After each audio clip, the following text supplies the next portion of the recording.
Fulfill Radio, a voice you can trust. Broadcasting live presents Two Guys and a Bible with Don Preston and William Bell. Join us each week at 7 p.m. Eastern, 6 p.m. Central as we bring you exciting, sound, challenging, and comforting messages regarding the end times. Thank you for tuning in today. Don Preston is the founder of Preterist Research Institute, or PRI. Don is a prolific author, having written and published 19 books, a host of audio and DVD studies, and is a debater and defender of the full preterist view. His websites are BibleProphecy.com, Eschatology.org, and DonKPreston.com.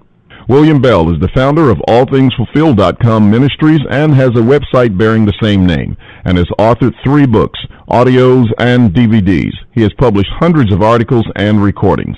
And now, ladies and gentlemen, welcome to Two Guys and a Bible broadcast with Don Preston and William Bell.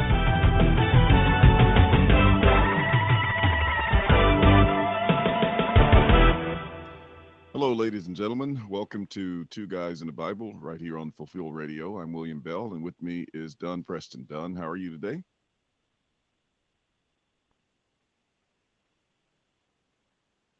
Hello, Don. Are you able to hear me? Yeah, I'm sorry about that, William. I had my mute button inadvertently pushed, but seemed like I'm getting still just a little bit of static. Skype forced me to upgrade a little bit ago. In fact, I spent about 30 minutes going through the new download and all that kind of stuff like that before I was able to log on. And the audio problems may be mine on my end. I simply don't know, but it doesn't sound exactly right. So I'll have to do some investigation of that. Hope everyone can hear me just fine. Well, your audio is fine. It could be mine. I did change to use a different microphone because I didn't get the option with Skype that I normally have. And what I might do is just sign out and let you go ahead and begin, and then I'll see if I can get back in. Okay, that'll be just fine. All right. Just don't leave. I'll be back. Okay. Well, folks, I think the thing on the top of my list is just to share with you how last weekend went here at the Preterist Pilgrim Weekend in Ardmore, Oklahoma. This year, our theme was Dispensationalism, Dangerous or Divine. We had about 17 states represented by attendance. We had tremendous interest in the theme, and we had more brand new people, I should say, attend this year, as far as percentage-wise is concerned, than we've ever had. It was just absolutely wonderful to meet so many new people that we'd never heard from before, never emailed before. They'd never purchased books before. They just simply registered for our conference, and here they are. And boy, that's so exciting. For instance, we had one group of people from Oklahoma that registered the morning of the conference and said they're from Oklahoma, that they were coming. Well, I had sort of assumed, wrongly as it turned out, that they were already a preterist group, that they had a small fellowship going, etc. Well, I was speaking with one of the individuals after one of the sessions, and I just asked him, I said, do you guys have a small fellowship, a preterist group? And he said, no. He said, to be honest with you, this is all really new to us. He said, we've just simply been studying. We have been premillennial dispensational, but we pretty well studied our way out of that.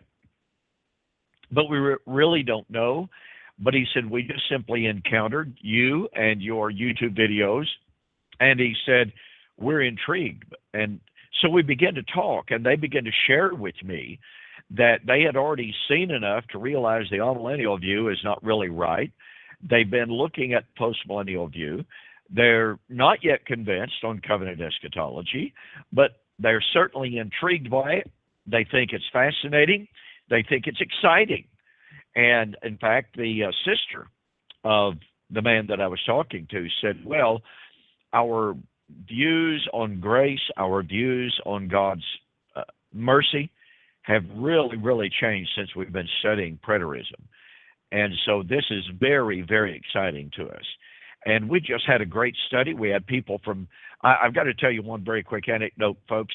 There was one couple there from Canada, and they walked up to me. My wife had already told me that we had a couple there from Canada, but they walked up to me and they said, we have to tell you that the husband stumbled onto my videos, literally just stumbled onto them on YouTube, listened to a few of them, and thought Preston was about the craziest guy he'd ever heard in his life. So he decided to just start watching them in depth so that he could refute for a response.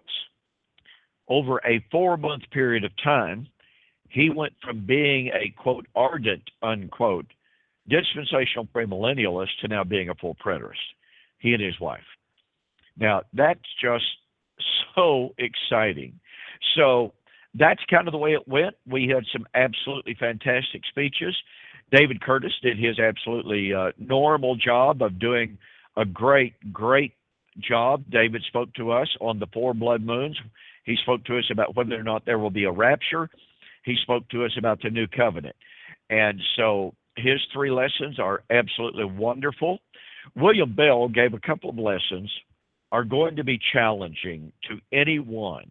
William warned us at the very beginning of one of his lessons. He said, now, I want to warn you that if you're not willing to have an open mind, if you're simply concerned about status quo, then this lesson is probably not for you. If you're willing to look at the evidence, if you're willing to have your mind expanded, if you're willing to look at things that can be and that are proven by history, by linguistics, by the Bible, then this lesson is for you. And the thrust of what he had to say is that the very basic term anti-Semitism is a total misunderstanding. That the Semitism or the anti-Semitic term really has to do with language, not ethnicity. Let me repeat that. Language, not ethnicity. Therefore, the proper use of anti-Semitism would be to say that if somebody was anti-Semitic, would be to say that they're against the use of a certain language. Well, what is that? That proves nothing whatsoever. And then William demonstrated for us with lots of evidence, and believe me, folks, he's been sharing a lot of this information with me over the phone as we talk constantly. And William shared with us that the Jews originally derived from Africa, that what is called Israel, what is called Egypt, was Africa. And so the very idea that the Ashkenazi, who comprise 85 to 90% of Israel today, who sprang from European descent, they cannot be the Jews. They're Europeans. They are not of Abrahamic descent.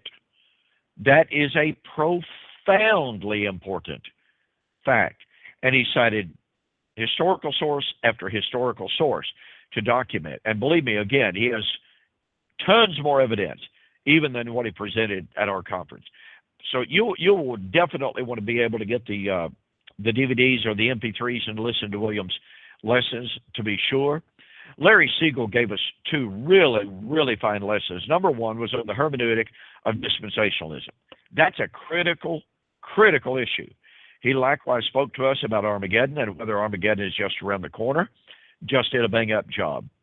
My 4 lessons were on some very, very, very critical foundational elements of dispensational premillennialism. I talked about the gap doctrine. I talked about the postmillennial doctrine. I talked about circumcision and the land. You know, this is an issue that dispensationalists really don't like to talk about, but the connection between circumcision and Israel's possession of land is absolutely direct, and it's powerful, and it's irrefutable. So for Paul to say, for instance, in the New Testament, that neither circumcision or uncircumcision avails anything, was just a stunning, a revolutionary statement. And my last lesson on Saturday morning was, all Israel shall be saved. So those are very clearly 4 lessons that have to do with the very foundation of dispensational premillennialism. I've already been at work processing the videos. We will be processing the MP3s just as soon as possible. So I want you to be looking for those, as we will post them as soon as they are available. We'll be posting that information on our websites. This was a great seminar, and we thank everyone who attended, and we thank everyone who signed up for the live stream video. It's just a great experience, and we're looking forward to next year as well as we make our plans. William, did you make it back? Okay, William has not made it back yet, so we will carry on. By the way, folks, I also have to say thank you so very, very much for all of the fantastic responses to the recent debate a week ago, last Wednesday, my second formal YouTube debate with Dr. Michael Brown. Our subject was the fullness of the Gentiles, with a little bit of a side jaunt into the times of the Gentiles. You know, I just must say, and it's more than evident that Dr. Brown really does not understand covenant eschatology. On one of his programs after the debate, he made the comment that while I was certainly a true gentleman, those are his words, that he was really concerned about my theology because it seemed like I was denying the physical resurrection of the biological body. Well, yes, I do deny that, as I explained during the debate, and Dr. Brown had no response to it whatsoever. And he also said, and this is very, very, very, very typical of both historic premillennialists as well as dispensational premillennialists, when they cannot answer the exegesis of a text, when they cannot answer the proper contextual hermeneutical exegesis of a text, what do they resort to? The charge of anti-Semitism. Dr. Brown said, although Don Preston's a fine fella, that in his opinion, Don Preston's views lead to anti-Semitism. Well, it's interesting that in his recent debate with Gary DeMar, Dr. Brown made the exact same accusation. He said, I'm not going to accuse Gary DeMar ever of personally being anti-Semitic, but I'm just simply saying that historically his view, which he called replacement theology, by the way, leads to anti-Semitism. Well, you know, that's like saying that the doctrine of salvation by grace through faith leads directly to antinomianism. No, it doesn't. It is an abuse of that doctrine that leads to antinomianism, just like it is an abuse of covenant eschatology, or I would even go so far as to say it is an abuse of the doctrine of postmillennialism, and it's a misunderstanding of that doctrine that leads to the anti-Semitism, to use Dr. Brown's term. So what I'm suggesting to you folks is that it's because Dr. Brown could not answer my arguments. You know, his basic appeal, and many people have noted this, is certainly not just my take on it, but many, many, many people in private emails to me and private Facebook messages, and even in posting the comments on the debate websites, have said that Dr. Brown's basic appeal was he would read a text and simply say, that has not happened. If words have any meaning, that has not happened. He said that in regard to the new heaven and new earth, in which I respond to that on Isaiah chapter 65, and I pointed out from the emphatic, the explicit, and the undeniable words of the text that the new heaven and new earth would come at the time of the destruction of the old covenant Israel. The Lord God said to old covenant Israel, the Lord God will slay you and call his people by a new name. For behold, I created a new heaven and a new earth. Now, folks, there it is. I mean, it's simply undeniable. So, Dr. Brown did not respond one bit to that, except this amazing concession.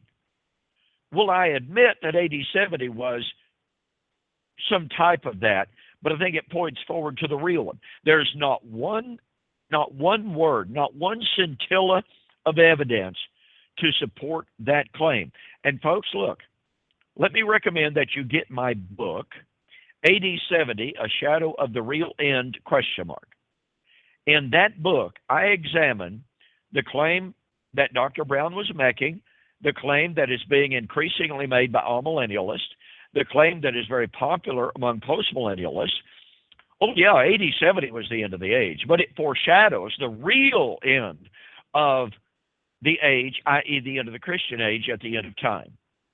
And I bring forth 10 biblical reasons, exegetically established, textually proven, logically persuasive arguments that AD 70 was not a type or a shadow of anything. It was the real end. Now, I didn't have time to respond to Dr. Brown's claim that AD 70 was typological, but I'll guarantee you that book answers that claim, and it answers it definitively, positively, and irrefutably. I am certainly hopeful that one of these days, hopefully in the not-too-distant future, Dr. Brown and I can have another debate, and we can begin to discuss any of the given texts that he brought forward. Isaiah chapter 2, Isaiah 2 through 4, Isaiah 65, Isaiah 62. That we can take any one of those given texts, any one of those given prophecies, really get down to it and analyze it, instead of simply Dr. Brown saying, that clearly has not happened. If language means anything, this has not happened. Well, let's really get down to the text, what it says, just like when he appealed to Isaiah chapter 62. I pointed out that's the time of the remarriage of Israel at the coming of the Lord, and Jesus in Matthew 16, 27, 28 echoed directly Isaiah 62 and said it was going to happen in the lifetime of his audience. And amazingly, Dr. Brown went back to Isaiah 62 and began to dichotomize, to divorce, pun intended, the time of the marriage of Israel from the time of the restoration of Israel, and separate it from the time of the judgment in Isaiah 62. Folks, there is no separation in the text. It is one subject, one topic, one time frame.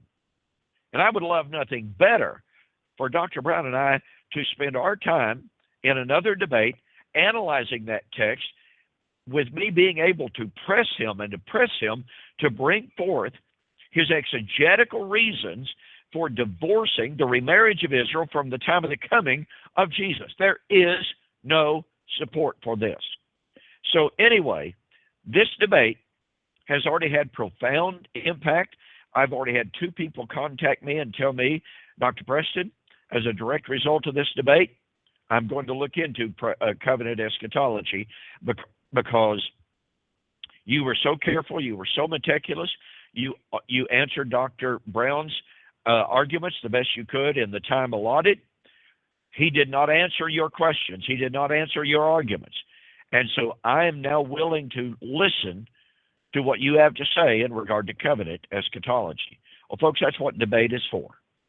Debate is to get people to think and to rethink, to be willing to look at the evidence in a way that perhaps they've never looked at it before. And so I'm just so profoundly thankful for those who've already contacted me and said, hey, you know what? I'm going to have to take a look at this thing called preterism that Preston is talking about, because he sure made a good case for this. Okay. William, have you made it back yet? Well, folks, he promised to be back, but here we are 20 minutes into the program, and he hasn't made it back yet, but that's okay. We understand these technical difficulties. Okay, folks, we're in the midst. Well, what we did last week, we began to examine a speech, and we're in the process of examining the speeches that were recently given at the Bellview Church of Christ lectureship at Sausalito, Florida, at the Bellview Church of Christ. Their theme of that lectureship was refuting realized eschatology. And so William and I have been examining each of the speeches, demonstrating how, well, if you'll please excuse my bluntness, how absolutely horrible, how totally weak the presentations have been. Last week, we began our examination of a presentation by Bruce Stulting. And his presentation was on Joel chapter 2. Let me recommend that you go back and go to www.fulfilledradio.com. You look in the archive, listen to last week's program. That will help you come up to speed and to understand better what's going to be discussed on this evening's program and the time that I have allotted here. But just as a little bit of review of what Brother Stulting said, he did rightly assess the issue, part of the way at least, when he pointed out that Max King, in his book, The Spirit of Prophecy, as well as The Cross and the Parousia, said that the identification of the last days is really the battleground. Now, here's something you need to know, folks. Brother Stulting said that Joel would be fulfilled in the last days, and he says there will be no time on earth after the last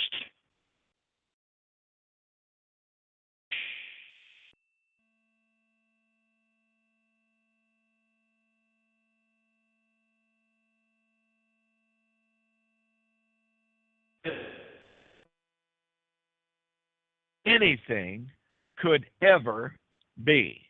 Neither the term end of time nor the concept of the end of time is found anywhere in the Bible. And I've got to tell you, this was stunning actually to me years and years ago. I just held it as a profound truth that the Bible talks about the end of time everywhere. I mean, don't you think, and I want to preface what I'm about to say with this. I will understand, I teach, I even emphasize that a given word or term, a given specific word or term does not have to be in a given text for that text to be talking about that doctrine. However, you must be able to demonstrate exegetically and linguistically from some text that concept is in fact a doctrinal truth. Now, assuming that the term last days refers to the last days of time is not proving that doctrine. All right? To say that the last days must refer to the last days of time is an unproven assertion. It does not prove the case. We can speak of the last days of that empire, the last days of this empire, the last days of this age, or the last days of that age. Look, let me share something with you folks. And by the way, in my book, The Last Days Identified, I go through every single major biblical text that discusses, that lists the term, the last days. And I demonstrate from those texts that they not only do not, but they cannot be speaking of the last days of time. They're not talking about the end of time, and they're not talking about the Christian or the end of the Christian age. So let me preface something else here.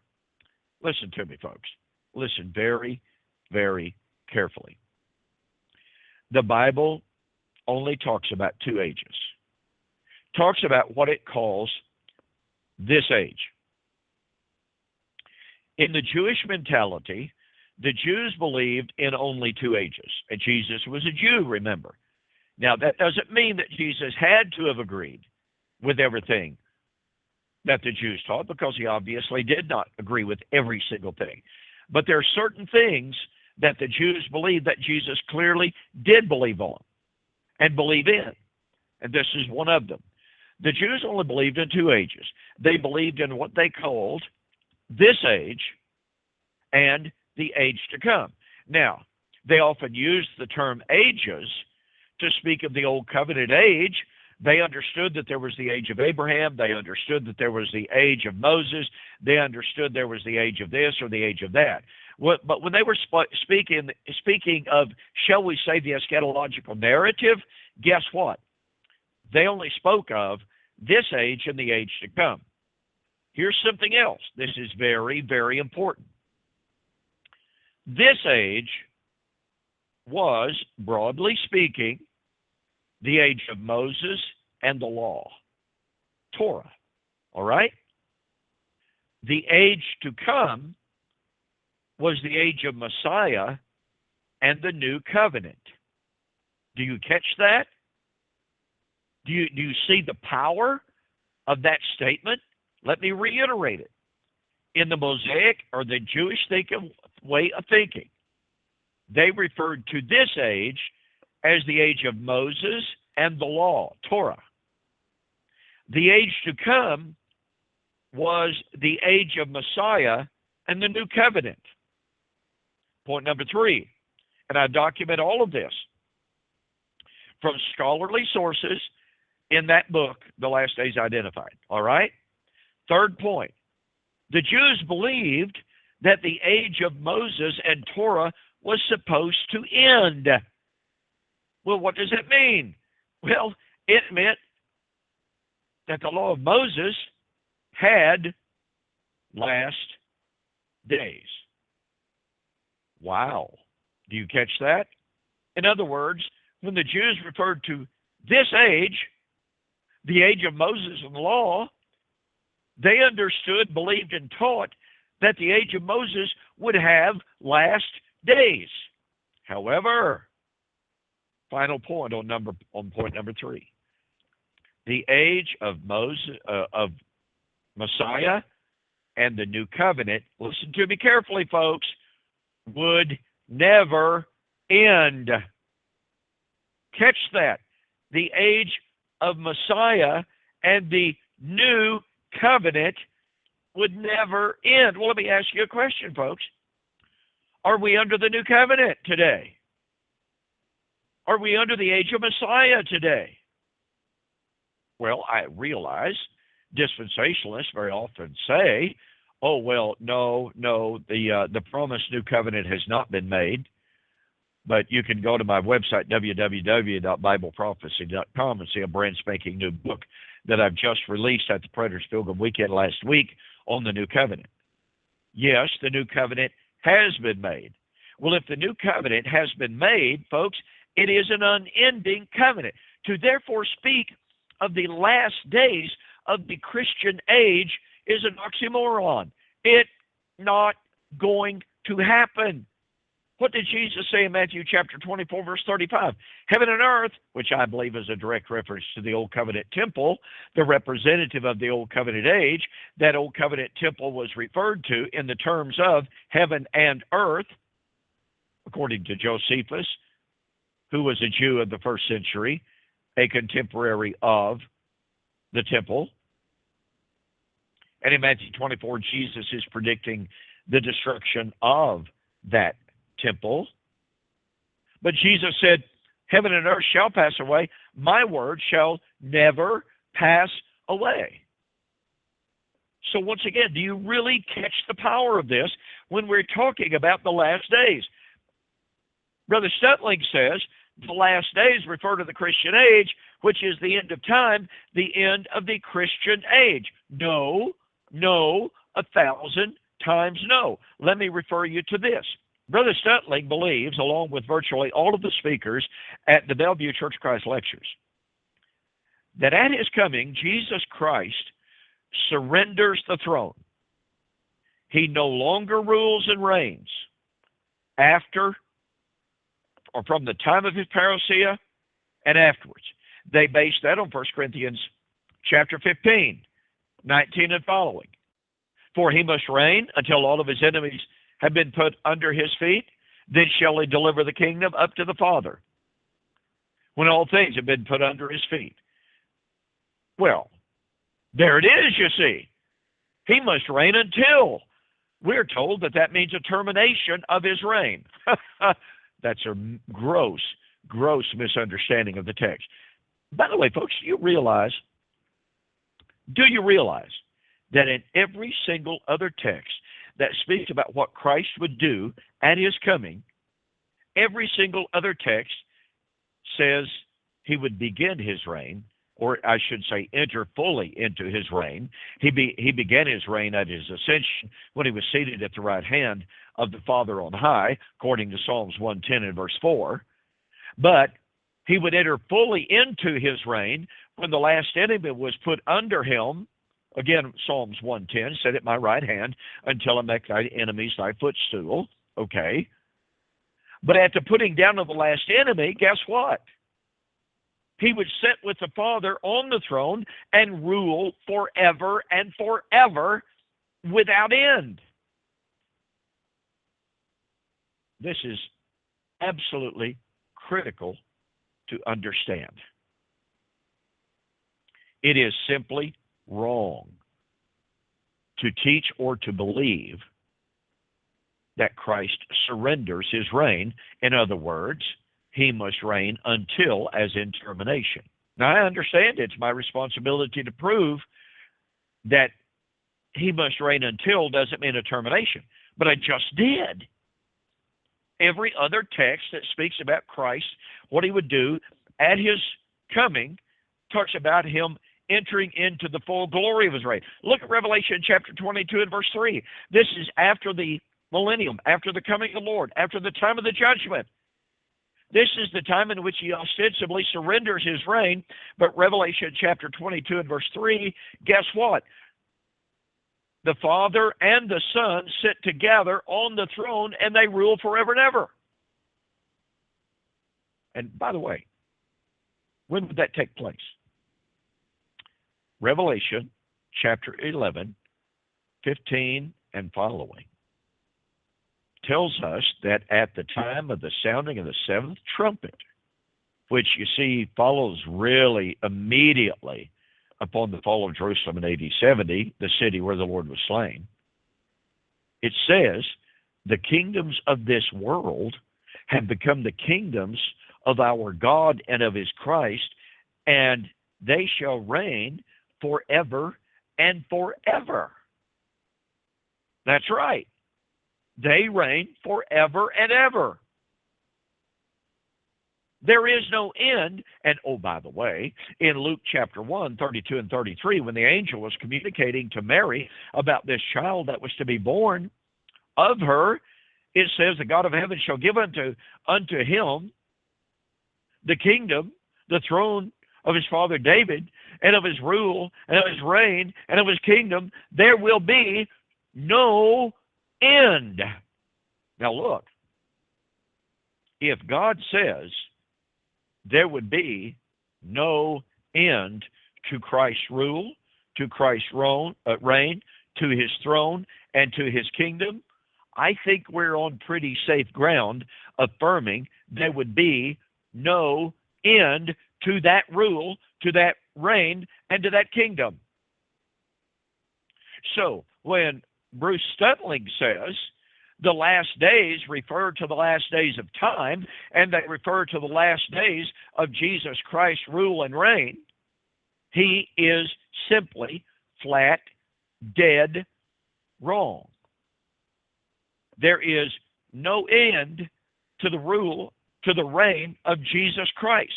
Now remember, we're not simply saying there's no end to the kingdom, because that's a quibble that these folks sometimes give. They say, well, the kingdom will never ship. Christ on the throne will end. No, no, no, no, no. Look again at Luke 1, 32 to 35. Of his rule on that throne will have no end. It doesn't say, oh, well, the kingdom will continue, but Jesus just will cease his personal reign. No, doesn't hint, doesn't suggest, doesn't intimate any such thing. Christ's rule on the throne will never end. Well, there are many, many, many other problems with Brother Stulting's speech. William, have you made it back? Nope. I've just got to take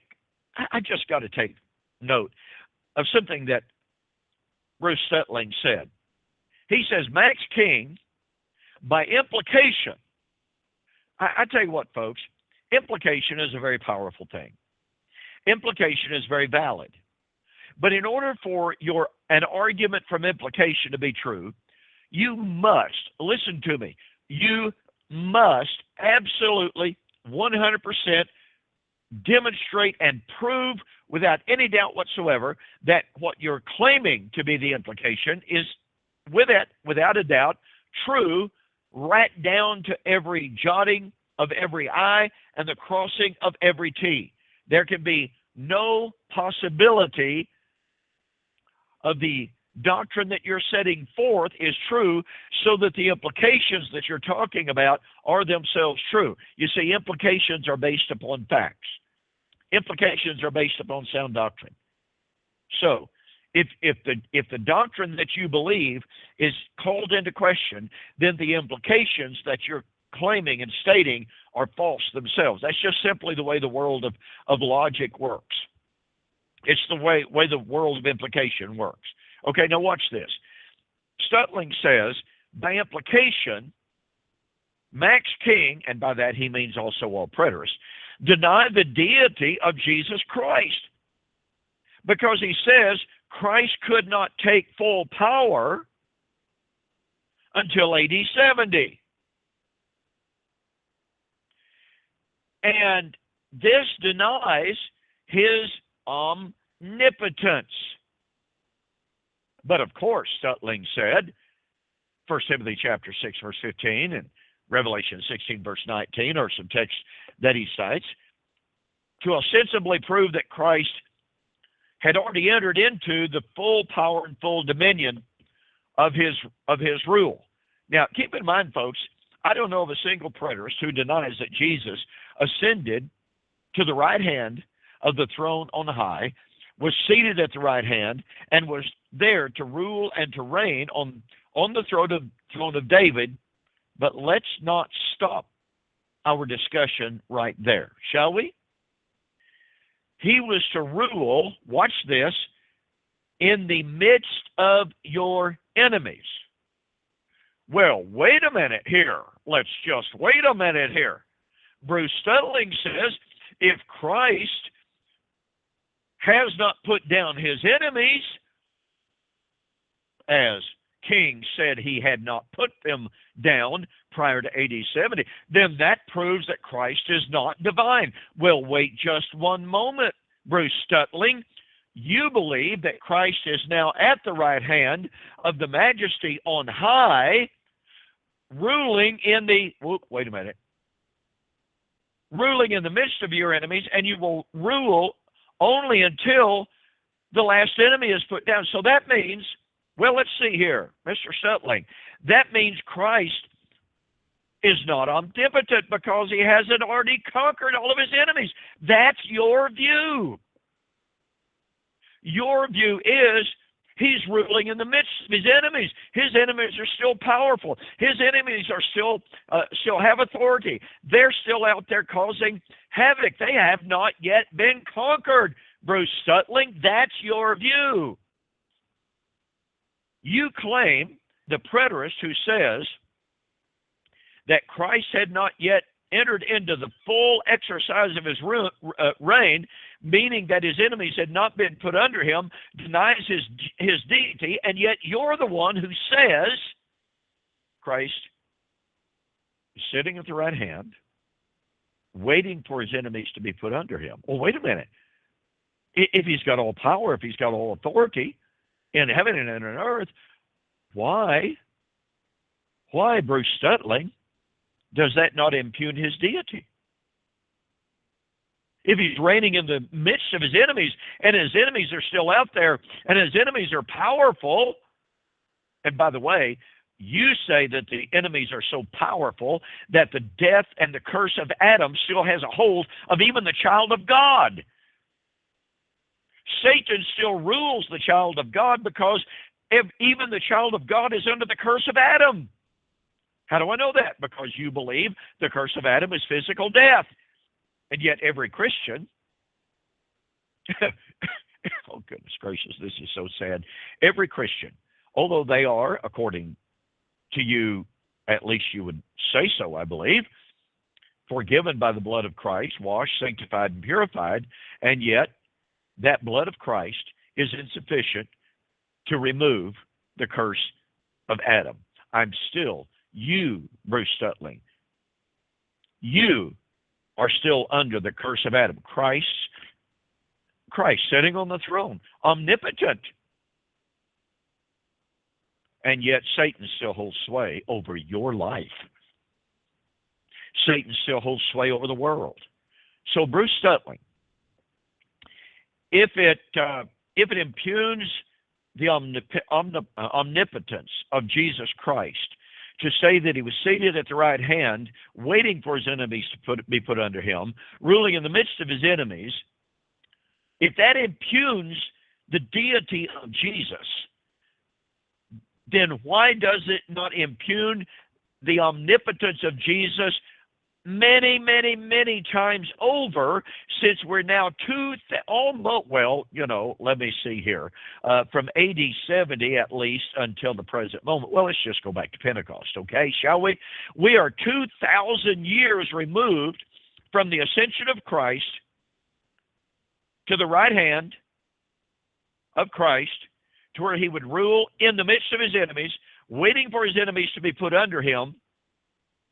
You say that Max King impugns the deity of Christ if he hasn't put them under his feet, if he hasn't destroyed his enemies, but you say he still hasn't done it. So who is it that is multiplying the impugning of the deity of Jesus, since Bruce Stulting says Jesus is still waiting to put his enemies under his feet? And since Bruce Stulting says even the child of God is under the curse of Adam, that Christ has not even delivered the faithful child of God, saved by the grace of Jesus Christ, saved by faith, saved by entering into Christ, all of that is only ostensible so, however, since according to you, Bruce Stulting, guess what? Even the most faithful child of God is under the curse of Adam. Who is it that is impugning the deity of Jesus Christ? Who is it that is saying Jesus Christ is not really actually omnipotent? You say, somebody might say, well, Bruce Stulting would say, well, the time for that complete victory simply hasn't arrived. That was Max King's argument. But Max King was saying that the coming of Christ, and preterists say that the coming of Christ for the destruction of Satan, for the putting down of his enemies, was to arrive in AD 70, because there's not one single New Testament passage that posits the coming of Christ 2,000 years removed from the first century. Not one of them. So it seems to me that with so many of the other speeches by the speakers at the Bellview Church of Christ, when they say, oh, Max King's teaching implies this or it implies that. No, I think it's time for you, Bruce Stulting. I think it's time for you, the speakers at the Bellview Church of Christ. I think it's time for that entire part of that Church of Christ fellowship to take a real hard look and realize that they are in fact teaching error in regard to, number one, Christ ceasing to rule and reign at his coming, because the Bible nowhere teaches that. It is time for that branch of that fellowship to take a really good hard look at this concept of the last days, referring to the last days of the endless Christian age. Folks, ask yourself the question, can that which the Bible affirms has no end come? Really? Honestly? Jesus said, my word will never pass away. And yet, that branch, that fellowship of the Bellview Church of Christ says, oh, well, yeah, one of these days the gospel will be inoperable. That's right. They say it will be inoperable because the time will come in which the gospel of Jesus Christ being taught to the nations for the conversion of sinners will no longer be preached, because after all, there are no more sinners. They're all in hell. There is no need for evangelism. There is no need for benevolence, because everybody that is saved is in heaven. They won't be hungry. They won't be thirsty. They won't be naked, etc., etc. So the gospel of Christ really does become inoperable. It becomes ineffective because there's nothing for it to do any longer. And so, again, I suggest that it's time, way past time, for that branch of that fellowship of the Bellview Church of Christ. Those brethren need to step to the plate, and they need to understand that they're making absolutely false statements about what preterism believes in the first place. To say that we impugn the deity of Jesus Christ by saying that Christ had not destroyed his enemies until AD 70, honestly, that impugns the deity of Christ, and yet then they turn around and they say that Christ has not yet put all enemies under his feet, that he is still waiting to put his enemies under his feet, and that he couldn't do it until his second coming. Well, that impugns his omnipotence, folks. It impugns his deity. I got to tell you, it has been my experience that the opponents of covenant eschatology just so commonly, they make this kind of argument that turns right around to condemn them. Let me give you another example of this. In the early 90s, I had a debate with a fellow who is a part of that branch of the Church of Christ, that really hardline, legalistic Church of Christ fellowship of the Bellview Church of Christ. Name is Bill Lockwood. And boy, he got up there and he thought he had Preston in trouble. He thought he had covenant eschatology by the neck, going for the jugular vein. He got up and really arrogant, really boldly said, Preston doesn't believe that the adoption, that they became true sons of God until AD 70. And he said, folks, I'm telling you right now, if they were not children of God until AD 70, that means they were bastards. That was his word. Because he said, Preston teaches that the manifestation of the sons of God wasn't until AD 70. Well, if the manifestation of the sons of God was not until AD 70, said Bill Lockwood, that means they were bastards until AD 70. I really couldn't believe my ears. I got up and I said, well, folks, let's do this. Bill says, since Preston teaches that the manifestation of the sons of God was not until AD 70, therefore that means that they were not children of God until AD 70, therefore proving that they were bastards until AD 70. But watch this, folks. Bill Lockwood believes that the manifestation of the sons of God does not take place until the physical resurrection at the end of time. So I turned to him at his table and I said, Bill Lockwood, what does that make you and what does that make me today? That makes you and me, that makes every Christian a bastard because they have not, the manifestation of the sons of God does not take. He didn't say one more word about the manifestation of the sons of God. Now, I gave that illustration because it's just like Bruce Stulting's argument. Bruce Stulting says it impugns the deity of Christ. It impugns the omnipotence of Christ to say that he had not put down his enemies until AD 70. And yet Bruce Stulting, along with every other speaker at the Bellview Church of Christ, does not believe that Christ has put all enemies under his feet. He does not believe that the last enemy will be put under his feet until the so-called end of time, about which the Bible says nothing. Therefore, if it impugns the deity of Christ to say that the last enemy was not put down until AD 70, then it multiplies that horrible doctrine to say that Christ has not yet put down his enemies and that his enemies will not be put down until the so-called theologically false doctrine of the end of time. So, folks, do you see how important it is that we get a firm grasp on the definition of the last days? The Christian age has no last days because it has no end. The Christian age has no end because Christ's rule has no end. And we could go on and on in this way. And by the way, I've just got to take note. I just could not hardly believe an argument that Bruce Stulting made. He appealed to 1 John chapter 2, verse 18. Here's how Bruce Stulting claims to know that we are in the last days and that the last days are the Christian, refers to the Christian age. Well, let's see. He goes 1 John chapter 2, verse 18. Little children, it is the last hour. As you have heard, Antichrist should come. Even now there are many Antichrists. Thereby you know it is the last hour. And Bruce Stulting said that. Well, see, there you have it. That's proof positive.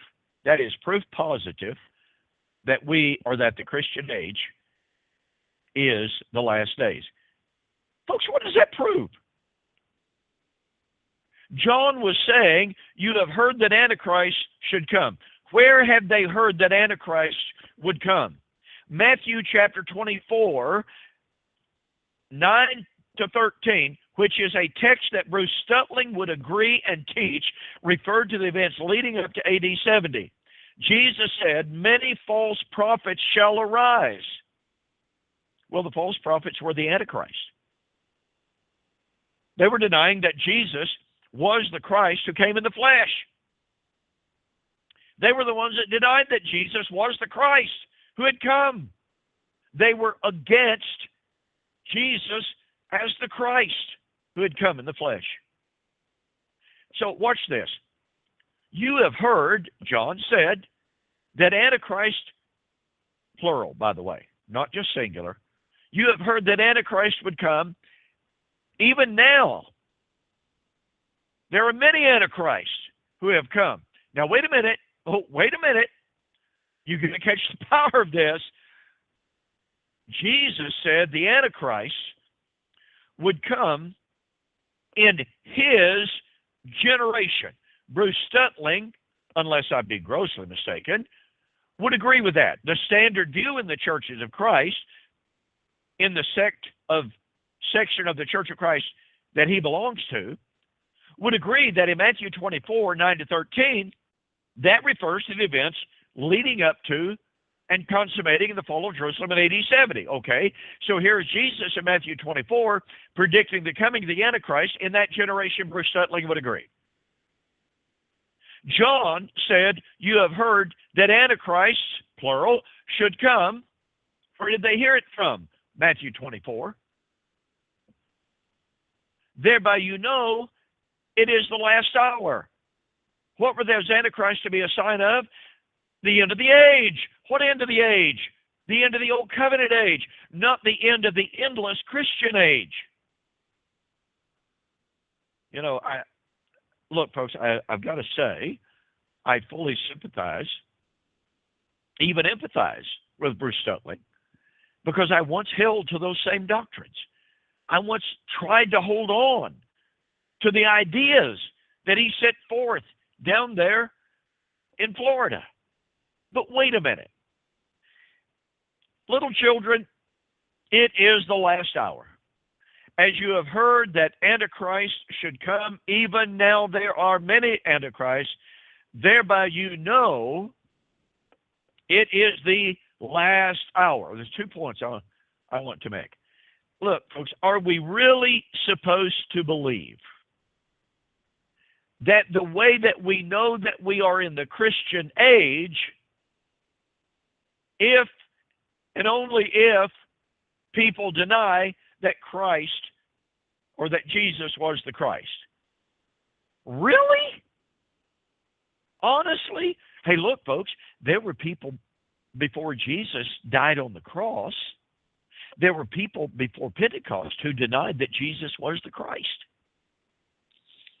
They were therefore antichrist. Well, the Christian age hadn't come into existence yet. You see, this denial that Jesus was the Christ, identifying a certain age, it wasn't identifying a complete age, ladies and gentlemen. It was identifying the last hour. There's what's critical about this, okay? John likewise wrote the Gospel of John. What was one of John's favorite terms? Last hour. And for John, the term the last hour referred to the time of the resurrection. The resurrection, by the way, that would happen, according to Daniel chapter 12, at the end of the age, Daniel chapter 12, verse 4, when the power of the holy people would be completely shattered, Daniel 12, verse 7. In other words, at the end of the Old Covenant age in AD 70.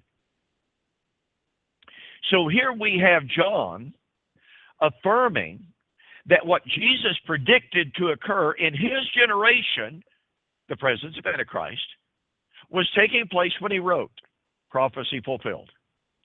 But the presence of Antichrist was not to characterize the Christian age, but the presence of the Antichrist was to be a sure sign of the impending resurrection in the end of the Old Covenant age, not the duration of the Christian age, and most assuredly not the end of the Christian age. Well, we spent two hours now examining Bruce Stulting. There's actually more that we could talk about, and as a matter of fact, I think we will. I think we'll take one more program, because Bruce Stulting goes to Malachi chapter 3 and Malachi chapter 4 and talked about the messenger of the covenant who is to come before the great and terrible day of the Lord. And Bruce Stulting argued that the great and terrible day of the Lord of Malachi chapter 3 and 4 was the day of Pentecost. Folks, we've got to examine that. You've got to see that is absolutely 100% false. It is a gross misrepresentation of Scripture. In the meantime, thank you so much for joining me tonight on Two Guys in a Bible, a voice you can trust. Next week, Lord willing, William will be back with us with a microphone, and we will be examining Bruce Stulting's claim that the great and terrible day of the Lord was the day of Pentecost in AD 33. Good night, and God bless.